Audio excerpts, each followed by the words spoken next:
Before we get started, guys, just wanted to remind you that the Golden State with Mates Patreon is now live, providing even more written and podcast content from myself. Members will also go into a monthly draw, the first of which will be for a brand new Steph Curry jersey, which I'll announce on October 20, just 24 hours out from Golden State's opening regular season game against the Los Angeles Lakers. If it sounds like you might be interested, I'll leave a link in the description. Go and check it out.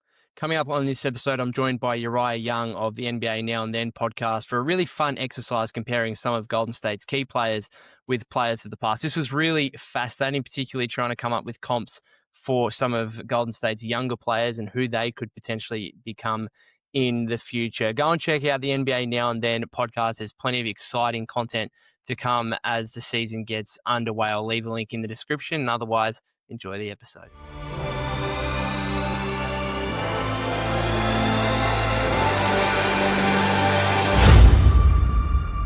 Uriah, welcome to the podcast, mate. Great to have you on. Now, you do some very interesting stuff with the NBA Now and Then podcast. You're probably going to be better off describing it than I am, but it's some fascinating stuff. So I really want to know kind of what you guys do on that podcast and how the idea actually came about. Sure, absolutely. First of all, thank you, Peter, for having me on. I appreciate the opportunity, and I love your show. You guys do a wonderful job covering the Warriors. You give updates on the players, their contracts. You guys have a good time doing it, and you guys are really a pleasure to listen to. As far as where NBA Now and Then the idea came from, so a few years ago, I was taking a long road trip to Canada. I live in the States. And on that road trip, Peter, I was trying to find a podcast to listen to because there's only so many Unsolved Mysteries episodes you could listen to about Bigfoot and aliens. And I could not find a show about basketball because I'm a huge basketball nerd that wasn't overly heavy with hot takes or people's opinions. Fans need that. There's definitely a space for that. And I could not find a podcast that gave me that. So I get to Canada and I end up going to a show for, it was oh my goodness, it's escaping me now. It was Cirque du Soleil. Got it. And that experience was so immersive and it was so inspiring that by the time I finished watching it, I was like, I want to create something for basketball fans that's just as entertaining, as inspiring. And by the time I got home from my Canadian trip, I said, I need to create this podcast where we compare players from past to present. So that's where I got the inspiration from. There was a lack of a podcast that I wanted to hear. So I decided to create one with some of my team members that I'll talk about a little bit later. Yeah, beautiful. Well, let's jump into it. Let's take that theme and apply it to the Warriors right now. So you guys obviously compare players across generations, and I think your knowledge of NBA history is going to be a bit better than me, but we've got 6 Warrior players here and kind of drawn comparisons with other players throughout history. So let's start at the top. Steph Curry. I know you guys have done a podcast comparing kind of Steph with Steve Nash. Is that what you want to bring to the table here and discuss that? Or is there someone else? Let me know. No, let's start with Steph Curry, the greatest shooter of all time. And let's just be honest, Peter, it's hard to find anybody that's ever stepped on an NBA floor to compare to the great Steph Curry. But because we are a comparison podcast and we compare current players to past players, we said, which player reminds us the most of Steph Curry? Someone that is an outstanding shooter, that is an excellent passer, someone that was overlooked in their respective drafts, someone who also went to a small school. We know that Steph Curry attended Davidson, but guess what? Steve Nash, he didn't go to a big college. He went to Santa Clara, played 4 years there. Ironically, I know you know this, Peter, Steve Nash was actually part of the coaching staff for the Warriors while Steph was there. So we came out with that comparison. And I think what I hope to realize from that episode is we're not trying to say that Steve Nash is on the same level or better than Steph Curry. But remember, 2-time MVP, as controversial as you want to call it with Steve Nash, he did win 2 MVP awards, and so did Steph Curry. I'm So I think the Nash, in terms of play style, is right on the mark. I'm going to go a little bit different here. Now, I wasn't around, obviously, for Michael Jordan, and in no way am I comparing the play styles of Stephen Curry and Michael Jordan. But Right. from an Australian perspective, I just want to discuss the impact that these guys have made on the sport of basketball in Australia. So, having a conversation with the chief executive officer of basketball in my state last week, caught up with him for a couple of hours having a chat. We were just talking about basketball in Australia and the popularity of it. And I was mentioning how I think Steph Curry, whenever you now go down to a basketball, see all these kids playing basketball, they're all wearing Steph Curry jerseys. And the popularity of basketball now in Australia compared to what it was even when I was a kid, let's say 15, 20 years ago, it's Right. just night and day. And Ben, the guy I was talking with, the CEO of Basketball Tasmania, said very similar thing happened in the 90s because of Michael Jordan. There was a huge surge in popularity in the NBA in Australia thanks to Michael Jordan. And now we're seeing that again. And I think the NBA is as popular as it's ever been in Australia now. And we see that with some of the Australian athletes coming into the NBA because of Steph Curry. And I think particularly young fans in Australia look at Steph as someone they can look up to as a person who is incredibly skilled. He's not overly gifted athletically. I think some of his physical traits actually go underrated sometimes because of the skill Right. set. But I think Steph gives young people a role model to look to say, if I work hard, if I become the most skilled athlete I can be, rather than necessarily being gifted with all these physical attributes, then I can actually make it to the NBA and become one of the best players of all time. And I think that's why Steph is so popular in Australia and so popular all around the world. So I don't know. Do you want to speak more on that as someone who would have lived through the 90s and the Michael Jordan era? Absolutely. The globalization of the NBA is a direct result of the NBA 1992 Dream Team. You had NBA players playing for the first time in collegiate realm, and that's thanks to David Stern and his vision. And Michael Jordan was a huge part of that. There's footage of Michael Jordan walking in Europe, and the camera zooms out, and there's a huge mural of himself, with obviously Nike being the company that was being promoted. But Steph Curry has helped expand the NBA's popularity even more. And to your point of being in Australia, way across the Pacific Ocean from where I am, and it's no surprise that Steph Curry's marketability, his likability, and his ability are on par with Michael Jordan. So I can't deny that. The impact is there. Yeah, absolutely. Alrighty, let's move on to a player that of course has been so big in the news over the offseason, Jonathan Kuminga. I'm really fascinated to see what kind of comparison, because we know Steve Kerr kind of wants him to be a Sean Marion type player. Where do you sit with Jonathan Kuminga right now, and what his future potential could be in comparison to someone of years past? Well, ironically, that is who That's I it. had for my comp, and I didn't even know Steve Kerr was putting him in that conversation. But you look at Kuminga, and I think he has such untapped potential, and because there's so much talent, veteran leadership on your current roster, he's got to pay his dues, right? You pay your dues with bottled pennies. And I think once he has that opportunity to show what he can bring to that team, then I think people will understand his value then. But until that time, comp wise, I do think Sean Marion is actually a good comp. Ultra versatile wing, good size, athleticism. He can defend multiple positions. In this NBA, you need players like that on your team, especially with all the switching, the give and goes, the dribble handoffs. As far as finishing in transition, I know you saw that dunk the other night. I mean, the left-handed dunk, he can finish with the best of them, which is why the Sean Marion comparison, I think, is so spot on. But as far as his explosiveness and his ability to exploit mismatches, I think Sean Marion is on that same level. Mm. I'm interested to hear. So, where do you think Jonathan Kuminga can get to? So, I'm comparing him to another current player in Okay. Aaron Gordon.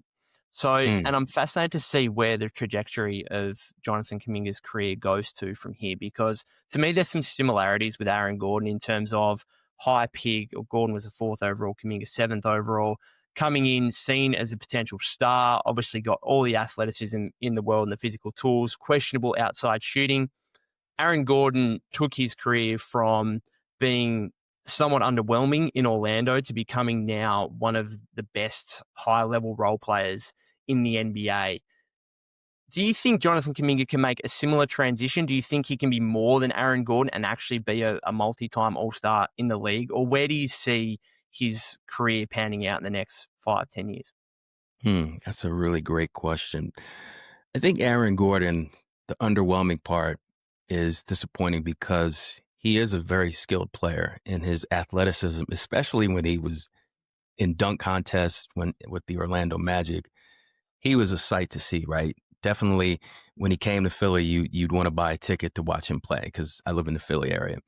As far as what Kuminga can contribute to a potentially, I guess, maybe another legacy team or another team that has deep runs in the playoffs, it all depends, honestly, I think, on the system. I think it depends on the coach because when you think about what Steve Kerr tries to do, and of course you have Steph Curry as the focal point, and you have Draymond Green as the facilitator. Yeah, I think it's situational. I think it's in a way conditionally. I don't want to say detrimental to Kuminga's growth and being able to flourish, but I really think he can be an Aaron Gordon type player. But again, it depends on the coaching. It depends on the roster. There's so many conditions that have to fit what he can bring of value to a team. Yeah, Kuminga's career is going to be fascinating for Warrior fans, regardless of whether he's on the team or not. There's a likelihood that I suppose he gets moved by the mid-season deadline. But even beyond that, it's going to be really interesting for Warrior fans to see where he can get to in the league over the next decade. Let's move Yeah. on to Jimmy Butler. Now, you're wearing a Steph Jimmy shirt at the moment. I know you've done I know you've done a podcast comparing Jimmy actually to Kobe Bryant. I'm Yes. fascinated to hear your thoughts on that, or if you've got another player, the floor is yours. No, in season 1 of NBA Now and then the greatest comparisons, we did a Steph Curry comparison to Steve Nash, which we just talked about, Jimmy Butler and Kobe Bryant. I opened that episode with the preface saying there's no way we're trying to say that Jimmy Butler is better than Kobe Bryant. What we do, Peter, is we look at players, we look at their statistics, their accolades, we look at their teammates, we look at their background. But if you look at Jimmy Butler, wherever he's gone, yes, there's a little drama involved, right? Let's admit that. But wherever he's gone, he has won, whether it was Chicago, playoff runs, the 76ers, immediately made an impact. The Minnesota Timberwolves, as crazy and hectic as it was with everything that went on up there, he led that team to the playoffs. And of course, no question, look what he did in Miami. So Kobe Bryant, outstanding two-way player, same thing as Jimmy Butler. Dog mentality, loves to practice, will get in any player's face, teammate or opponent. So when you think of this comparison, don't think of, oh, Kobe's up here and Jimmy hasn't won anything yet. We know he has not won a championship, but look what he did with Miami. Look at what Jimmy Butler did. Compare his roster to any roster that Kobe Bryant was on. I mean, anybody with Shaq is going to be successful, right? Whether it was Penny getting to the finals with him in 1996 or D Wade going to the finals with Shaq. I mean, Kobe, it was, I mean, they were a great tandem. Jimmy Butler never had that. Okay. Best player. I mean, I love Bam Adebayo. We did a comparison of him and Alonzo Mourning last season, but Bam Adebayo compared to Shaq. So I would argue that Jimmy Butler did more with less in terms of a roster than Kobe Bryant. But when it comes to dog mentality, when it comes to flourishing, taking time to flourish, because Kobe, people don't realize he didn't come in like LeBron and just start dominating the league. He took 2 to 3 years to develop his game. Jimmy Butler was the same thing. Yeah, it's really interesting. Part of that tandem conversation you talk about and teammates is why I've gone Jimmy with Scottie Pippen. Now, I know you've done one recently with Scottie and Kawhi Leonard, I think, which is really Yes. on the mark as well. But if you look at Scottie and Jimmy, so both growing up less than ideal childhoods, it must be said, with Jimmy kind of getting kicked out of home and Scottie having some health issues in his family and stuff like that. Obviously, on the court, very similar positionally, very similar body types, two-way players, obviously elite defenders in their prime. And now Jimmy Butler gets to be what he calls the Robin and gets the Robin experience next to a Batman like Bam. Scottie got I with love Michael that. Jordan. So That's a great point. yeah, that's my comparison. And as you said, like Jimmy hasn't necessarily had that. He's always been around the best. He's usually been the best player on his team, or at least he's Right. considered himself as such. Which I think his Warrior fans have been really impressed by the fact he's come in. He knows it's Steph's team. He's not trying to overtake that. He's viewing himself as Robin to Steph's Batman in a Yeah. way that even, and you can talk on it, I suppose, with Philly, but the Philly days, Joel Embiid, Ben Simmons, those were they were still really young at that point, were they? And do you think there was a feeling there that Jimmy went into that and thought that, hey, I know these young guys are on the rise, but I might still be the number one guy on this team, albeit it was a very short period that he was with the 76ers? See, Jimmy Butler, I think his mentality is he likes to be pushed. I think he likes to be challenged. And I think Brett Brown, unfortunately, was not the coach that was going to do that for him. There was a disconnect. I mean, it's well documented that he was not a fan of Brett Brown. But also, I think when it comes to Joel Embiid and Ben Simmons, it was just such a weird dynamic when they were here, right? You had half of Philly love Ben Simmons, get rid of Joel Embiid. The other half keep Joel Embiid. Ben Simmons is going to be a bust. Jimmy Butler in the middle of all that, I just don't see, I don't think he saw himself being part of that. And also, let's just be real, man.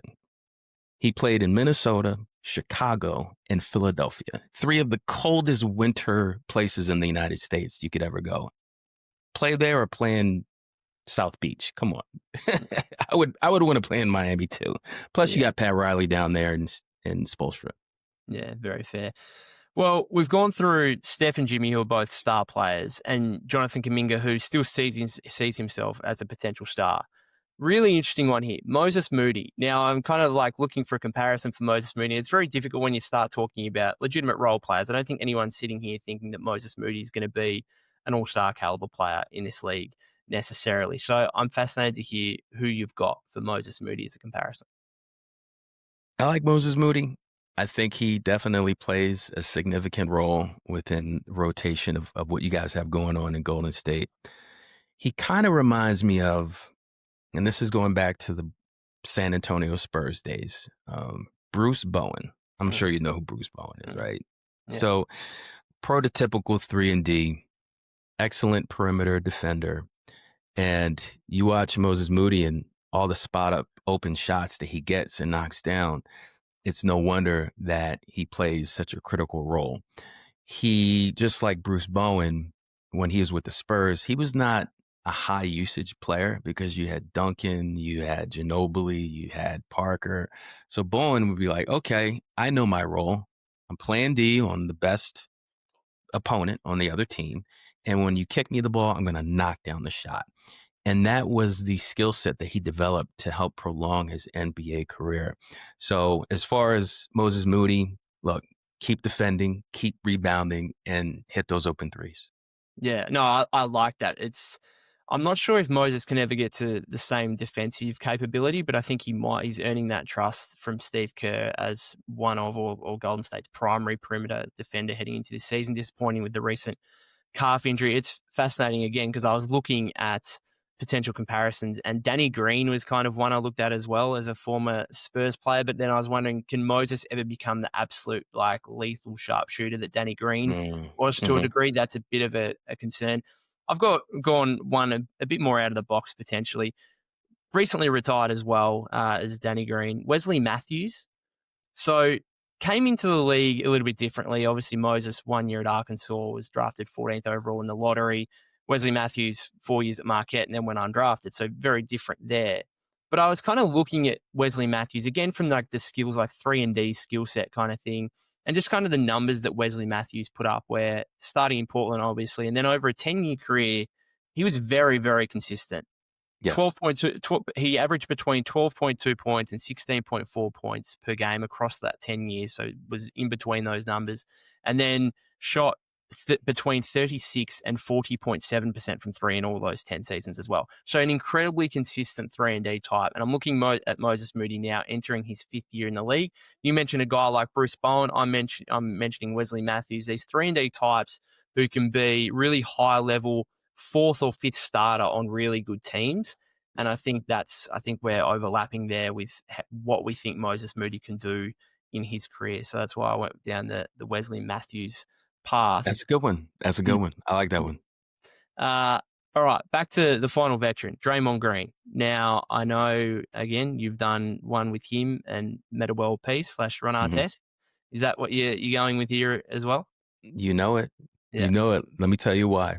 So, Draymond Green, okay, some people would argue Dennis Rodman. Fair. But we went with Metta World Peace, previously known as Ron Artest, because of their approach to the game as being glue guys. We compared these two players, and there were some really, really close similarities, not just in their game, but in their, let's say, intensity. I guess that's the best way. So I think when it comes to Metta World Peace, there's this cloud that covers him, the malice at the palace. Okay, that's the worst of the worst, right? And we know Draymond with some of the antics and, like kicking players and all that. Okay. Aside from that, they helped bring a championship to their respective franchises. You had the Lakers, where Metta World Peace was teaming up with Kobe, and he did all the dirty work. He did all the things that needed to be done: set screens, play outstanding defense, bang against the toughest opponents in the paint. And that intimidation factor. Let's not pretend like it wasn't a thing, right? Same thing with Draymond Green. You know better than I do how essential he was to not just the defense of the Warriors, but the offense. The one thing that he does have over Metta World Peace is his passing. Draymond is a phenomenal passer, and he was that cog in the wheel of Golden State for Steve Kerr that allowed Steph to be Steph, that allowed Klay Thompson to be Klay Thompson. And they admitted it, right? They're like, without this guy, we probably don't win the championships that we did. So that's the reason why we went with those two players. Yeah, no, absolutely. I can understand that. And it's going to be interesting to see. We watched the game on Sunday against the Lakers in that preseason, and no Steph, no Jimmy, and Draymond looked absolutely terrible. And there's no doubt that Steph and previously Klay elevate Draymond, and they also have he's also elevated them across the course of the past dozen years, obviously, and then Klay leaving last year. But I went with Dennis Rodman, as you mentioned. Look, I said Steph and MJ. I said Jimmy and Scotty. So I just had to stay consistent. The Warriors Bulls comparisons with Dennis Rodman. We know the both having big personalities. Dennis probably with a little bit more in the way of off court antics. Like for everything that Draymond does on the court, he doesn't necessarily get in too much trouble off the court. Now, the Jordan Poole thing, I suppose, is off the court, but it's still a practice kind of thing. So it's still basketball related. But again, you're looking at guys who obviously absolutely elite level defenders. Dennis probably a stronger rebounder in his time, obviously. Draymond a better facilitator and passer. But these guys who have been massive pieces to bringing their teams multiple championships by not putting the ball in the basket, which is ultimately, the biggest aim in the sport of basketball is to put the ball in the basket. These guys don't necessarily do that. Draymond's 8.7 points for his career. Dennis was 7.3. And yet their ability to have the kind of impact that they did combined with their personalities, obviously a huge part of the dynasties that their respective teams went through over the last 30, 35 years of basketball. Absolutely. Yeah. Absolutely. All right, last one. Another interesting one here with Brandon Pajemski, who sees himself as a future star and has copped some flack and criticism from Warrior fans for his perhaps at times unrealistic goals of who he wants to become in the league. Again, I'm someone who's never going to complain about anyone reaching for the stars and wanting to be the best they can be, but I know that a lot of Warrior fans have been critical of Pods in regard to that and just how public he's been with his desire for stardom. So I'm super fascinated to hear who you've got for Brandon Bajemski as a comparison. Yeah, Pods is he's an interesting player. I think he has some room for growth. I think, unfortunately, when I was watching him in the playoffs last year, he didn't play at his optimum level. I was like, come on, knock down these shots, man. You got to make these shots. But it just wasn't going down for him in that last series. But as far as projection, who he could become based on the role that he has on your team and the skill set that he currently has and will refine these skills, I'm going to go with Jason Terry.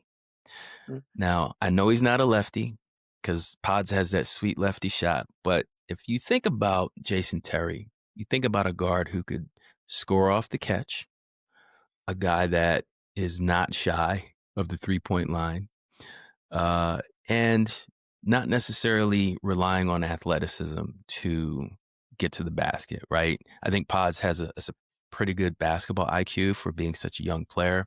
The energy, the fire that they bring to the game, and decent rebounder for his size and for his role. So again, I think Pods is just scratching the surface of what he can be within the Warriors framework. But we'll see how that goes in the next few years, right? I like the Jason Terry comparison. I had to go with a lefty. I was looking through like left-handed players, and I was like, I Go need for it. It makes sense. Like, It makes sense. I've gone with Goran Dragic. So That's good. yeah, That's so good. both came in fairly underrated. Pod's 19th overall pick, so out of the lottery. Dragic was 45th overall, obviously back in the day. Both crafty left-handers, both have overcome, I suppose, Pods is overcoming and Dragon overcame some athletic limitations. Yeah. With their high IQ, with their versatility to both play on and off the ball. And if you look at Dragon's career, just a really underrated, excellent career. I feel like if Pods was listening to this, he'd be like, like I kind of want to become more than that. But if he just follows the career of Goran Dragic, that's an excellent career. Yeah. He was a one-time All-Star, most improved player, all NBA third team, was an excellent underrated player for a long period of time. And so I think as a Warrior fan, if we look at Brandon Bajemski and he can become Goran Dragic for the rest of his career, that's a great result out of a 19th overall pick. And sure, Pods might want to be more than that, but I don't know. You don't want to undersell Goran Dragic and who he was as an NBA player. So that's who I've gone with there. I don't know if you have any thoughts on that. See, you dropped the ball, man. You were supposed to come with a Chicago Bull. You had it going, and then you go left. No, Dragic, I like that comp. I like it better than mine, so I'll tip my hat to that one. That was a good one. How good. Let's hope the Pods can have a Goran Dragic type career. I hope so. You're a Philly person, so let me get some thoughts. You were mentioning before we started how the Warriors have some ex-76ers on the roster, obviously starting with Jimmy and now most recently with Al Horford, who his time in Philly probably wasn't great, but you can speak more on that. And also Sure. Seth Curry as well, whose best years were arguably with the 76ers and Brooklyn Nets. So what do you make as we finish off here on those two guys and their potential addition, their addition and potential impact on the Warriors this season? Yeah, I call you guys the Golden State 76ers because you have so many former Sixers that, my guys that from NBA now and then, we joke all the time, like whenever a Sixers player flourishes somewhere else, we get a little bit jealous. And of course, Al Horford has the potential to win another championship, okay, outside of Boston with you guys. And Jimmy Butler, I am pulling for him. He gets a lot of flack, but even before he came to Philly, I was a Jimmy Butler fan because of his personality and, him being drafted last in the first round of the 2011 draft. So Jimmy Butler, you know what you're getting with him. You had him last year, guy who works hard, a guy who's can be a vocal leader, but also lead by example on the court. Still got some dog in him, still has crazy talent. And with Steph Curry and all the gravity that he pulls, I mean, that just helps everyone, including Jimmy. But role players, what can you expect from Seth Curry? I will say this much. With Joel Embiid, Seth Curry's career just took off. I mean, he was good before that, right? When he was in Portland and traveling around the NBA. But if I can imagine Seth Curry coming off screens with Draymond Green facilitating, I can imagine him maybe getting double-digit scoring. I don't know how the rotation is going to go, but you're arguably one of the top shooters in NBA history, statistically. So you literally have the Splash Brothers. I hope Seth can get his first championship, and him playing with his brother is going to be special. As far as Horford, look, he's long in the tooth, but he has tremendous experience. I think he still has the physical attributes to rebound, to block. He's one of the few players in the NBA that can say, I can go toe to toe with Giannis Antetokounmpo. I mean, it's on record, right? And obviously Horford with Boston would give Embiid fits for a number of years, unfortunately. So when he played for Philly, I think he got a lot of flack just because of how much money he was making, and it just wasn't a good fit. But I think he will surprise a lot of people in Golden State, and I think he's going to be a huge contributor. Yeah, I think there's no doubt that the Warriors are going to rely pretty heavily on Al Horford while also balancing his minutes, obviously, and trying to get him primed and ready to go for the playoffs, assuming the Warriors make it that far. Seth is in a little bit of a different position because obviously there's still some uncertainty in regards to we haven't seen him in preseason yet, which is unfortunate. And then he's going to be waived, we assume, at the end of training, end of preseason, then going to be brought back next month. Mm-hmm. So especially with D'Anthony Melton coming off that's another Sixer. D'Anthony Melton. I have something to say about Melton. Go on. D'Anthony Melton while we're on it. So I'll never forget when I was writing for Philly Sports Network, and I can't remember the piece that I wrote on the roster going into that season, but D'Anthony Melton came to Philly from Memphis with high regard in terms of shooting, in terms of defensive ability. But a few things that I picked up watching him every single game in Philly is A, he was a good shooter, but B, he is not the best finisher. For whatever reason, when he gets to the basket, whether it's the wrong angle or too much touch on the ball, he's, from the year that I saw him, was not the best finisher at the rim. Defensively, if his body holds up, I think he'll be serviceable. But I will never forget, it might have been his last game with the Sixers is when, actually it wasn't, but I was at the game when the Sixers blew a lead against the Celtics. And I remember getting their pregame, the players were like, the Sixers were up 3-2, by the way. They could have closed that game out. Melton was out there shooting around, like warming up. But for some reason, Peter, every player on the Sixers went cold that night. And even though they had the lead, Jason Tatum just started heating up and he's launching threes and they won the game. And after the game, I just remember, what happened to D'Anthony Melton? He just I don't want to say froze up, but he went cold. So I know you guys had him last season. I know he was hurt and you brought him back. I hope he can crack the rotation and contribute. But if I were to say a player that we've talked about that would have the most impact, it's definitely Al Horford. Yeah, absolutely. I think there's no doubt about that. What I was going with is like by the time Seth obviously comes back, we hope Melton will be back by that point as well. And that's another kind of two guard that is going to give probably Seth a bit of concern in terms of trying to crack the rotation when you've got Melton, you've got Pods, even Moody can slide to the two. We've seen that in preseason lineups. This kid, Will Richard, looks really impressive as a 56th overall pick and could get legitimate minutes early in the season. And then there's Gary Payton II as well, who I kind of hope's out of the rotation, but he could get minutes over Seth as well. So we will wait and see. Now, I didn't ask you this beforehand, but while we've got a 76er person on here, I do want to ask what's happening with Philly this season. What are we thinking? Are they gonna bounce back? What do we make of Embiid and George with their health?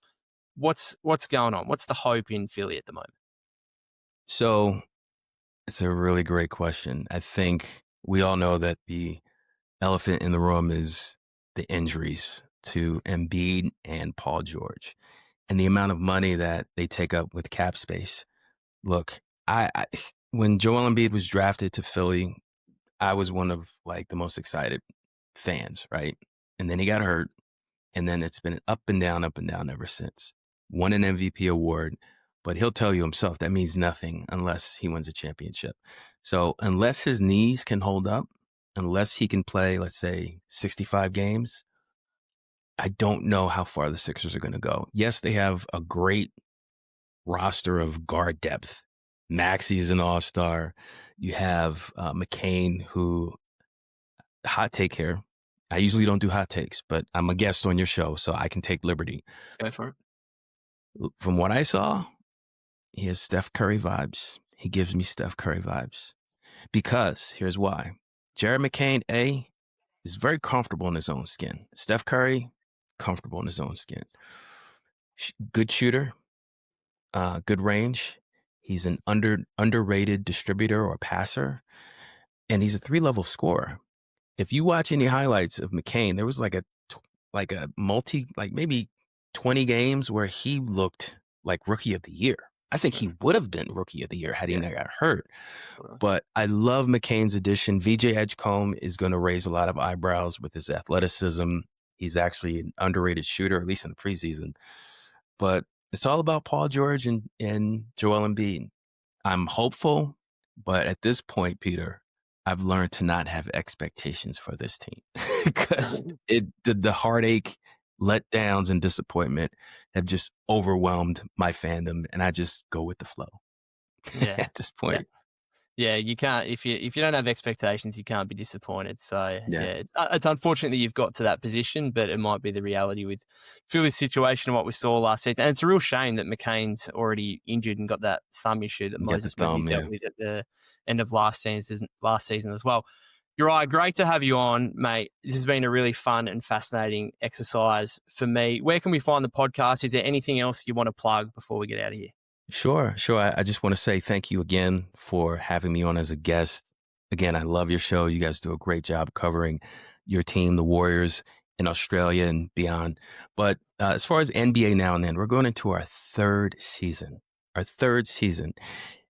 We have some really great comparisons. Our launch will be this Saturday. And this Sunday, we are going to be releasing our Victor Wembanyama and Wilt Chamberlain comparison. I like it. Also, we have a Moses Malone and Shaquille O'Neal comparison. We are comparing Joe Dumars to Derek White. We're comparing Grant Hill to Cade Cunningham. We're comparing Russell Westbrook to Oscar Robertson. So if you're looking for a podcast where you can take a break from some of the opinions and you just want to hear facts, you want to hear comparisons that aren't just dripping with bias, because that's what we do, right? We put other players down to lift the other guy up or our guy up. We don't do that. All right. So we try to keep it objective, but you can check us out, Peter, at www.nbanowandthen.com. You can find all of our episodes. You can find all of our interviews with different NBA figures, different players, different authors of books. We just interviewed Yaron Weitzman, who wrote a book about the Sixers, ironically, Tanking to the Top. But he's coming out with a book on October 21st, and we interviewed him about it. It is about LeBron James and his tenure with the Lakers. So that's going to be a juicy, juicy book to check out. But yeah, man, season 3 is coming out this Sunday, NBANowandThen.com. Beautiful. Catch you then. Sounds like you got plenty in the works. It's very exciting. Thanks again so much for coming on. I cannot wait to see how some of these comparisons, particularly with some of the Warrior young players, play out over the next few years. Absolutely, man. Thank you, and you take care.